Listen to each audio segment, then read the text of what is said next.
Today we have a true powerhouse in the world of real estate joining us. Greg Cohen is a seasoned real estate attorney and the owner of a successful title company, bringing a unique perspective to every transaction. From contracts to due diligence to risk management and closing logistics. There is a reason I call Greg the man with the muscle. Today's episode is for all buyers, sellers, lenders, agents, and investors as we dive behind the scenes from contract to close with Greg. I started a podcast called Just Listed with Vik, giving those professionals in the real estate industry a platform to not only promote themselves, but to create stronger consumers. Whether you're looking to become a real estate agent or in the market to buy, sell, or become an investor, join me as we learn and grow together. And as always, welcome home. Greg, how are you? Doing well, thanks. For first-time homebuyers, what exactly does a title company do, and why should they be very invested in picking the right title company?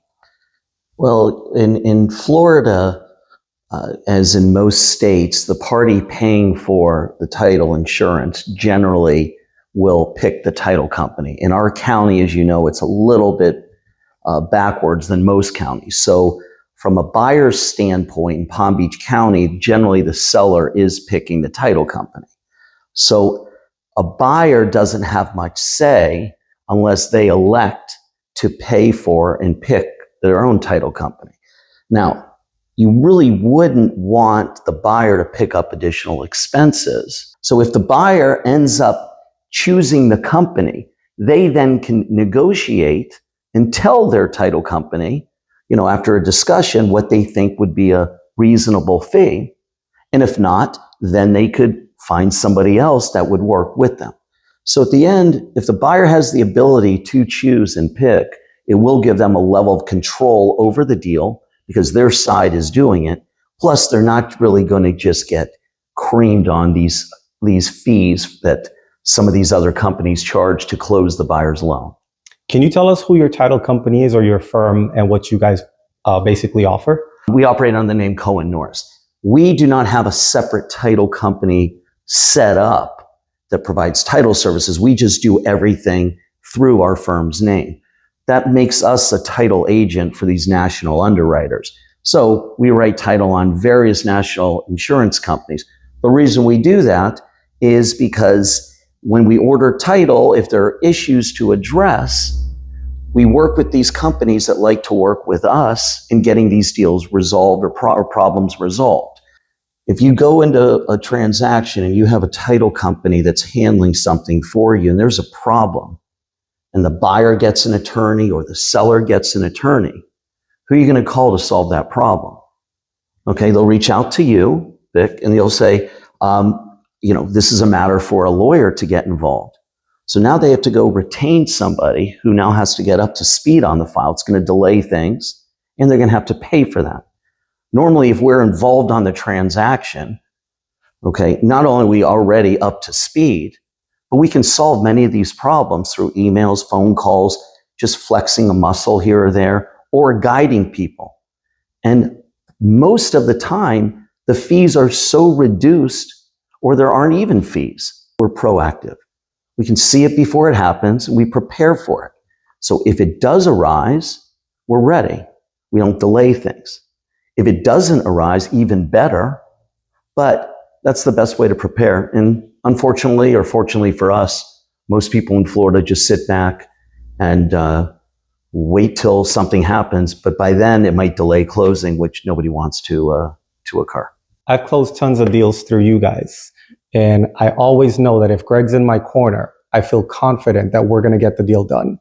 And we have always gotten the deal done. So I appreciate you for that. Well, and it's the same way. It's funny because, we're talking about, our firm, but it's the same way with brokerage, okay? Being proactive, like working together. When you have these problems and you call, I need to know the details. What's going on? What's the situation? Is this accurate? Are the movers in the driveway? Okay, movers in the driveway. Well, we can treat things a little differently. So it's a team effort. And again, the better we both prepare to get these things done, that's what accomplishes it. And I see some people just stick their head in the sand and hope that, the magicians, that we can figure it out and solve it. And sometimes we can, but it's much easier and better to be prepared the way we work together. So I appreciate it also. And it's not just, hey, Cohen does this. It's, as you know, it's both of us figuring out how do we get to that end goal that both parties wanted at one point, but for some reason they just can't see the finish line. Once a buyer and a seller go under contract and they're still working out some of the terms, at what point does the title company get involved and what happens next? Well, there's a couple different variations. Most title companies will wait till the contract is signed. Okay, as you know, I like to look at the contract before it's signed from everybody so I can address anything in particular. Because you don't ever want there to be a loose end where somebody has a right, seller or buyer, to get out of the transaction. Otherwise, you send the contract to us, we start running our searches and get ready for the closing process. What would you say is one misconception people often have about title companies and escrow? Everybody seems to think that somebody's looking out for you, okay?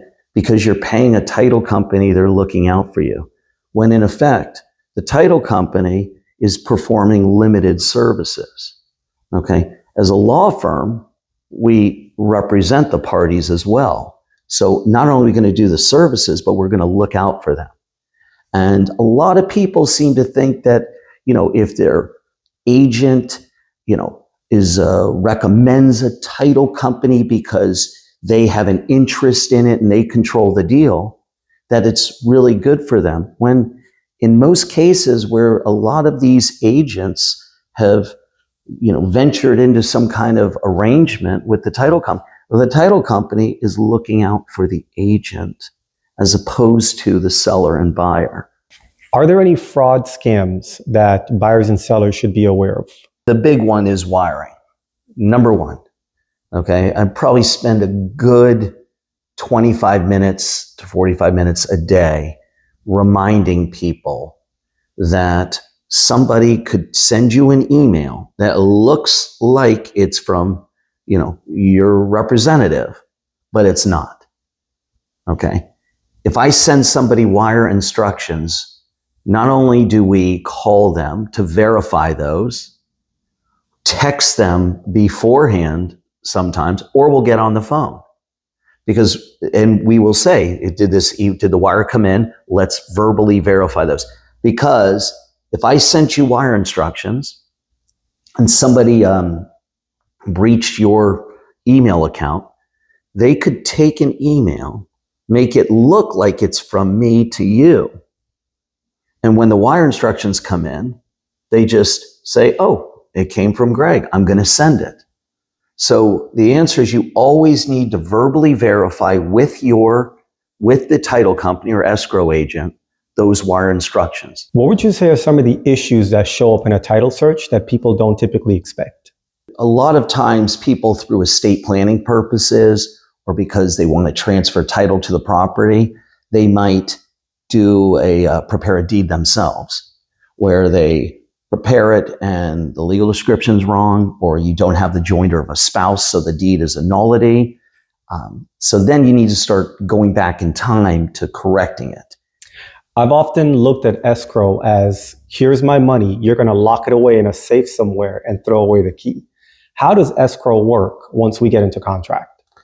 Well, that's the way I look at it. It just so happens, both people get the key and then you have to open it. So again, as an escrow agent, even if we're not handling the closing, the monies will come into us and we hold it. Basically, it's almost like a joint account.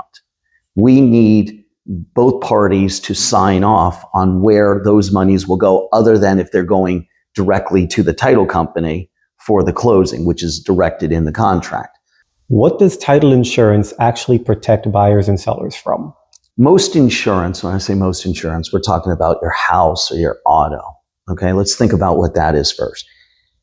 If you're driving and there's an accident, your insurance is supposed to step in. They'll give you a hard time no matter what.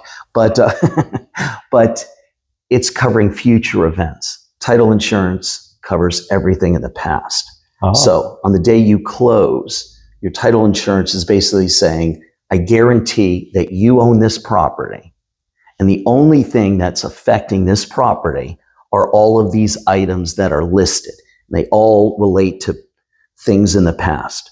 How far back does the title company typically search when they're doing a title search? You normally will go back until you can find some, we'll call it sufficient documentation to create the basis for title. Sometimes, though, you can rely on past people's work if there was a policy. How would you advise buyers and sellers to avoid costly items or costly lines at the closing table? It all comes down to, who are you working with? I work on a lot of transactions, and I'll give you an example. If somebody says, they're working with you, that if they're working with you is a little different than somebody saying, I'm working with this agent in Miami. Because if you say something, my agent told me this, I don't really know them. And I don't know if they're good or they're bad. But when you have the relationship and you know people that try and do what's best for their clients as opposed to what's best for their pocketbook, then you have people looking out for you because they're doing the right thing. I mean, too often in this industry, everybody's looking out for themselves as opposed to looking out for, their client, which should be the goal. So you align yourself with people you can trust, that people care about their reputation. And a big one is lenders, for instance. If you work with a lender, I'm working with my friend. All right, well, your friend might not be a very strong lender, may have told you some things but didn't know the answers, as opposed to, if I've closed 1,000 deals with a lender, I know they're legitimate and honest because all those deals close and people are happy. So it always comes down to finding people that subscribe to service and serve the client and do what's in their best interest. And once you have that, not all the time, but a lot of those problems go away. How do you explain those costs on that sheet at closing without overwhelming the sellers or the buyers? When you show up at a closing as a buyer and you're signing a pack of loan documents, you're a little concerned. But when you hear that 99% of the population is signing those same documents, it makes you feel a little bit more comfortable.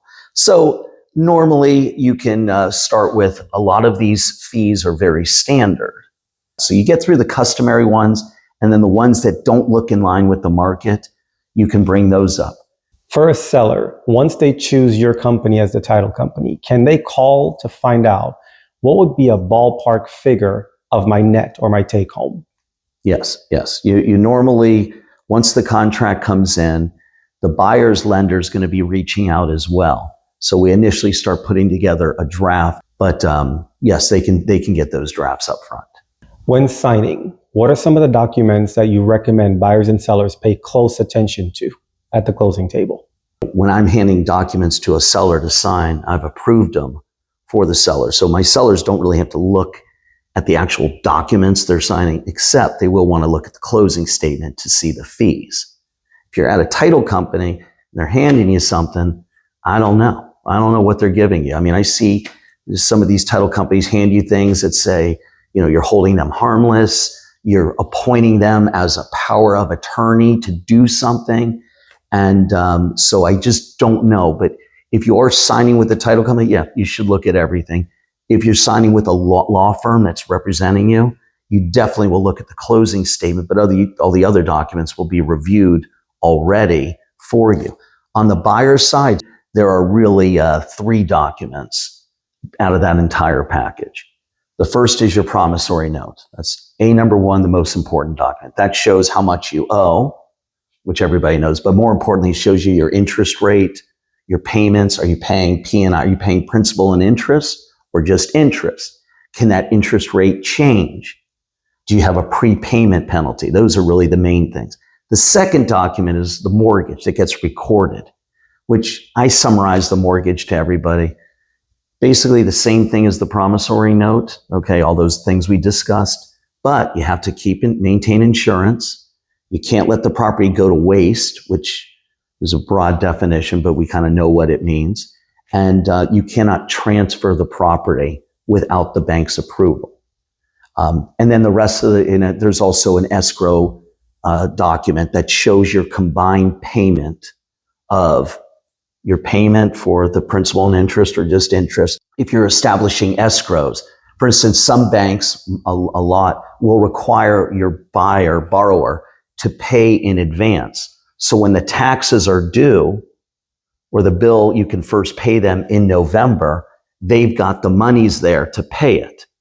As opposed to somebody who doesn't, then if they didn't pay, that bank might have to come out of pocket if they were going to pursue the borrower. I think you've summed up why it's important to not only pick a title company with an attorney, but for those who weren't listening, why is it important to have an attorney in your corner? From our standpoint, we represent you, the person that's retaining us. We're not representing the deal.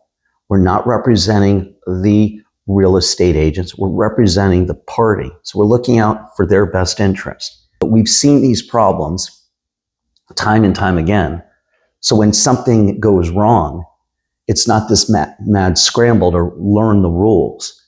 And I always say that when you have us, we will always increase the chances of your transaction closing. I'm going to testify to that a little bit. I don't know if you remember a couple of years back, personal property I owned.